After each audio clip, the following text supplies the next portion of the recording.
کردن بازارچه‌های مرزی بین دو کشور مورد بحث و تأکید ما بود.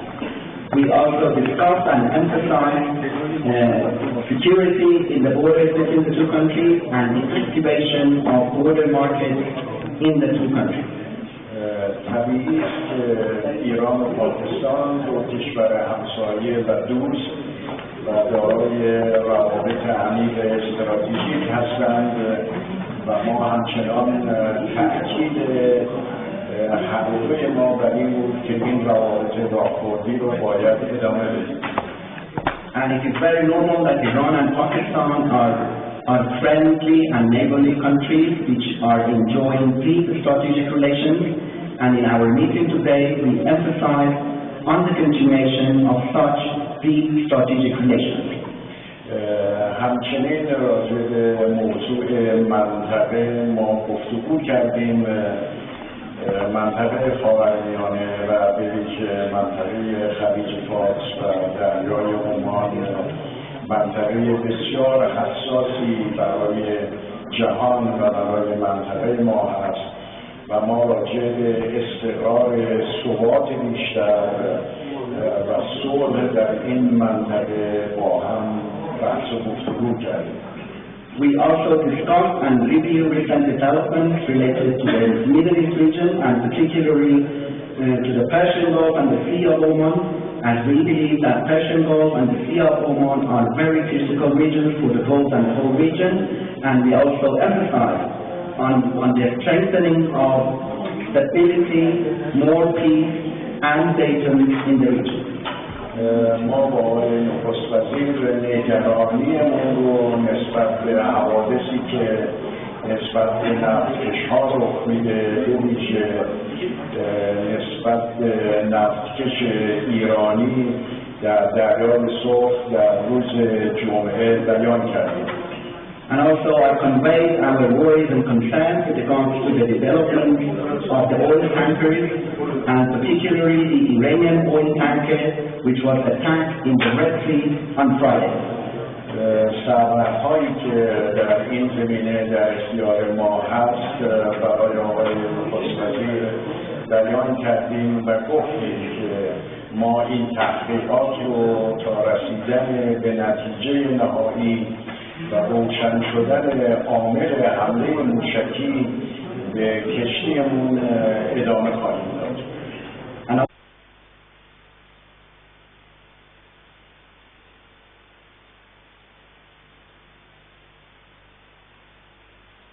Continue our investigation until we find the culprit behind these missile attacks to our oil tanker. این که کشوری فکر کنه در منطقه میتونه ناامنی ایجاد بکنه و پاسخ دریافت نکنه این اشتباه محض خواهد بود. That a country thinks that it can create insecurity and instability in our region and do not receive a proper response, it is a wrong approach. آقای نخست وزیر راجع به امنیت منطقه حساس خلیج فارس نکاتی داشتند که ما هم اون رو تایید میکنیم. And Mr. Prime Minister had some points with regards to the security of the critical Persian Gulf region and we do agree with His Excellency.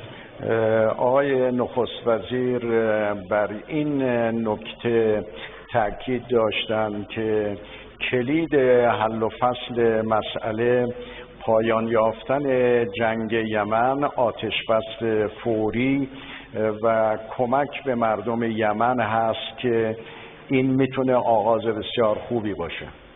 And Mr. Prime Minister also emphasized that the key to the settlement of the issues in the region is to terminate the war on Yemen, to declare an immediate ceasefire and also to deliver humanitarian assistance to the people of Yemen.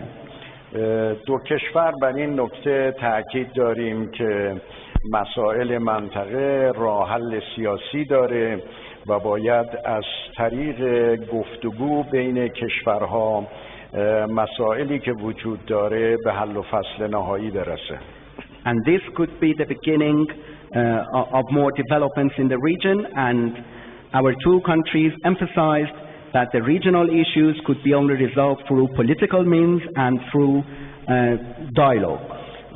خطراتی که رژیم صهیونیستی برای امنیت منطقه داره ما برای مقامات پاکستانی توضیح دادیم.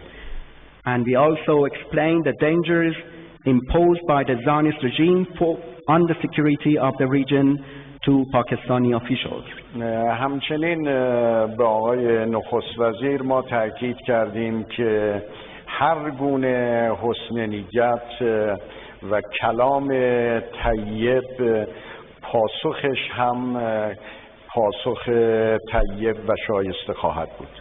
We also emphasized to His Excellency Mr. Prime Minister that any goodwill gesture and good words will be responded by goodwill gesture and good words. همچنین راجع به مسئله تحریم‌های ظالمانه آمریکا علیه ملت ایران بحث کردیم و اینکه این تحریم‌ها یک تروریسم اقتصادی است. And we also discussed the oppressive sanctions of the United States against the Iranian nation, and we emphasized that such sanctions constitute economic terrorism. این که چگونه از نوع برجام میتونه برگرده به روال سابقش و این توافق مهم عملیاتی و اجرایی بشه به طور کامل با هم بحث کردیم.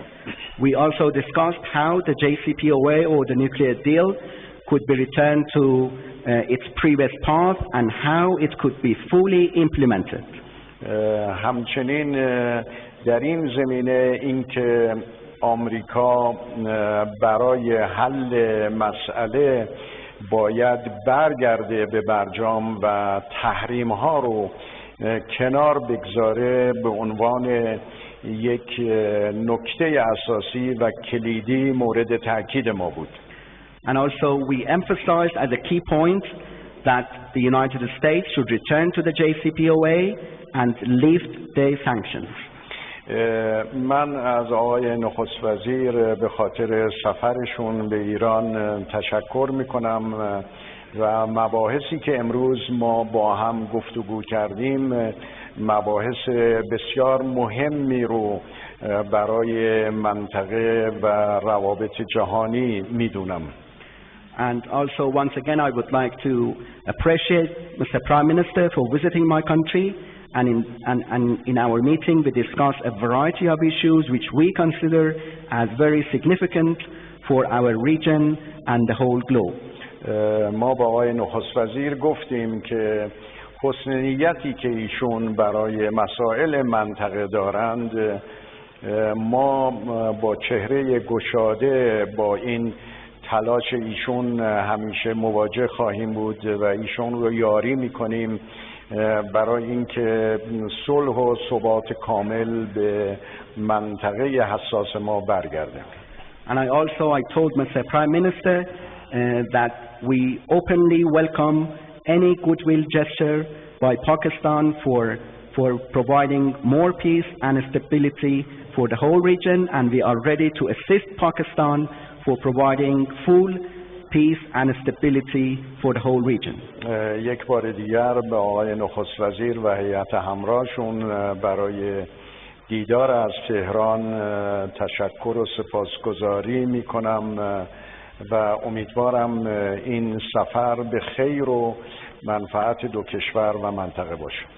And once again I would like to appreciate the Honorable Prime Minister and his accompanying delegates for coming to visit us in Iran, and I hope that this visit could have proper benefits and outcomes for the two countries, the whole region and the world. Thank you, Mr. President. Bismillah ar-Rahman ar-Rahim. Can I first say that this is my third meeting with you, Mr. President. First was one in April. Then I met you in New York for a brief while in Bishkek, and now this meeting. We discussed bilateral relationship, trade, how we can help each other. We have very strong old ties between Iran and Pakistan. Pakistan still remembers how Iran stood with us in 1965 when Pakistan was facing hostilities. تشکر میکنم جناب آقای رئیس جمهور. در ابتدا مایلم اعلام بکنم که این در واقع سومین جلسه مبسوطی هست که بنده با شما برگزار کردم. اولینش در آوریل 2019 بود، دومیش در نیویورک و یک جلسه کوتاهی هم در بیشکک داشتیم. ما امروز در صحبت‌های خود در خصوص مناسبات دو جانبه، تجارت دو جانبه و همچنین کمک به یکدیگر صحبت کردیم، چرا که ایران و پاکستان روابط دیرینه و عمیقی رو دارند و پاکستان هنوز کمک‌هایی رو که ایران در سال 1965 در قبال پاکستان کرد و در اون جنگ به پاکستان کمک کرد رو از یاد نبردیم. Mr. President, I especially want to thank Iran, the government of Iran, for supporting the people of Kashmir. As we all know, 8 million Kashmiris have been put under curfew for over 2 months, and I really want to thank Iran the way it spoke out for this big humanitarian disaster that is unfolding in India. So I want to thank you. و به ویژه جناب آقای رئیس جمهور تمایل دارم که تشکر بکنم از دولت ایران به خاطر حمایت‌هایی که از مردم کشمیر نشون داده، چرا که 8 میلیون کشمیری طی 2 ماه گذشته در محاصره قرار داشتند و این جانب تشکر می‌کنم از موضعی که ایران در خصوص این فاجعه انسانی در هند اتخاذ کرده.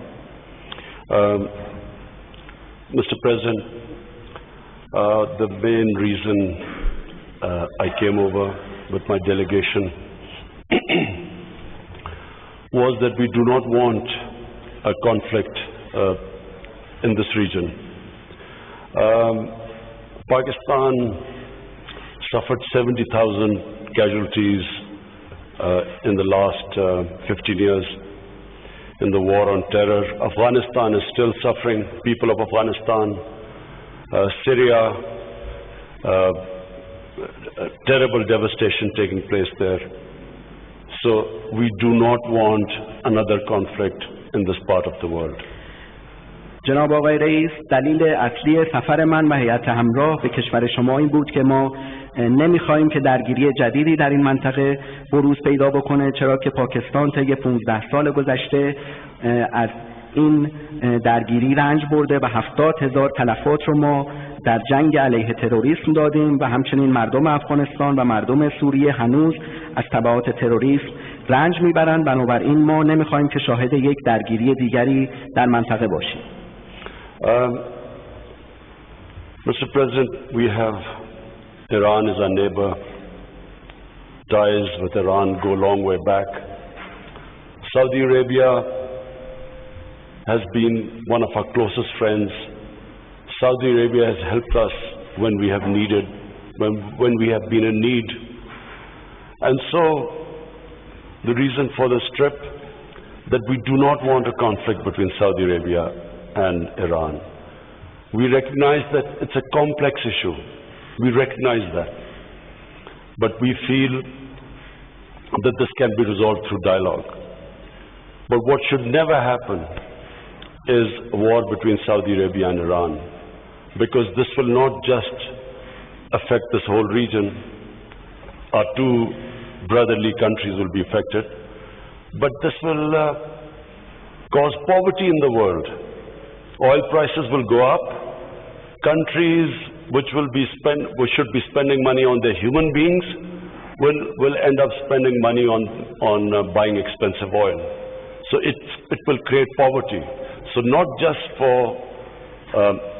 from Pakistan point of view, from all developing countries' point of view, that whatever it takes, we must never allow this conflict to take place, because we know, Mr. President, there is a vested interest that wants this conflict to take place.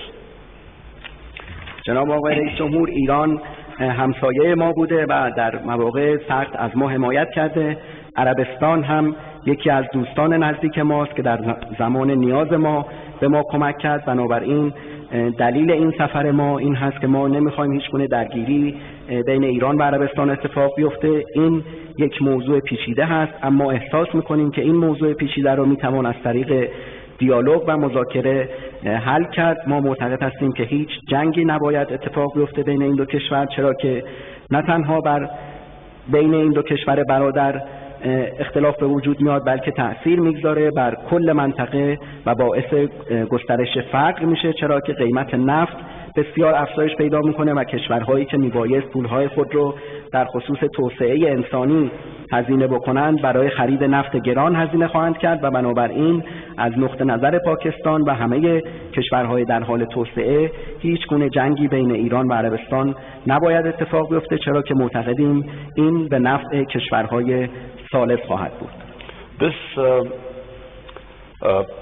This trip and inshallah the trip when I go to Saudi Arabia on Tuesday, I want to stress is purely a Pakistan initiative. It's an initiative taken by us. We haven't been asked by anyone to do this. It is our initiative, and I repeat, because it is imperative that we do not allow a conflict to take place, because, and I again repeat, there's a vested interest that wants this to happen. And so I've been very encouraged talking to you, Mr. President. I feel encouraged, and I go in a very positive frame of mind to Saudi Arabia, and we will act, I repeat, as a facilitator, not a mediator, a facilitator. We would like to facilitate talks, as you mentioned during our conversation. In the past, Pakistan has hosted Saudi Arabia and Iran in Islamabad in the past to iron out your differences, and so we are again willing to do the same thing. We again want to facilitate our two brotherly countries to iron out your differences, and I repeat again, it's complicated, it's complex, but I feel it's possible to resolve these differences. این سفر و انشاءالله سفری که من روز سه‌شنبه به عربستان خواهم داشت سفر مفیدی خواهد بود و در این سفر هم من تاکید خواهم کرد بر ابتکار پاکستان. تاکید میکنم که این ابتکار پاکستان هست، هیچ کس و هیچ طرفی از ما نخواسته و این ابتکار خود ما هست، چرا که همونطوری گفتم هر گونه درگیری بین ایران و عربستان تبعات منفی رو برای منطقه داره و همچنین باعث منفعت طلبی کشورهای ثالث میشه.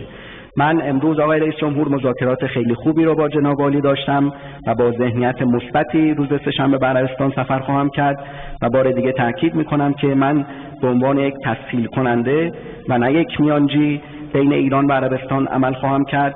همان گونه که در گذشته نیز پاکستان میزبان مقامات عالی ایران و عربستان در اسلام آباد بوده و ما مایل هستیم که به این نقش تسهیلگری خودمون بین دو کشور برادر ادامه بدیم جهت حل اختلافات و بار دیگه تکرار میکنم که این موضوع ممکنه موضوع پیچیده‌ای باشه، اما پاکستان اعتقاد داره که از طریق گفتگو قابل حل هست. And finally, Mr. President, when we were in New York, President Trump spoke to me and he wanted to facilitate us to facilitate some sort of a dialogue between Iran and the United States. We discussed things in details. I know again there are difficulties involved, but again we will whatever we can do to facilitate this dialogue so that the sanctions are lifted and a nuclear deal is signed between the two countries. Again, whatever we can do, we will happy to facilitate. But we discussed in details the issues involved, and we recognize that Iran has certain issues about it. So this is an ongoing process, and if we can help, we will be willing to facilitate in the future. و در نهایت هم بعد از سفر نیویورک من با آقای ترامپ صحبت کردم و ایشون از من درخواست کرد که تسهیل کننده دیالوگی بین ایران و ایالات متحده باشم که ما امروز جزئیاتی رو در این خصوص مورد بحث قرار دادیم. باز هم ما میدونیم که سختی هایی در این حوزه وجود داره، اما از هیچ تلاشی دریغ نمی کنیم که تحریم ها علیه ایران لغو بشه و برجام دوباره توسط تمامی اعضای اون امضا بشه. ما در جلسه امروز جزئیات رو مورد مرور قرار دادیم. ایران موضوعات و ملاحظاتی رو داره و ما علاقمند هستیم که به این نقش خودمون به عنوان تسهیل کننده ادامه بدیم. And thank you very much, Mr. President, and I look forward to meeting His Eminence Ayatollah Khamenei.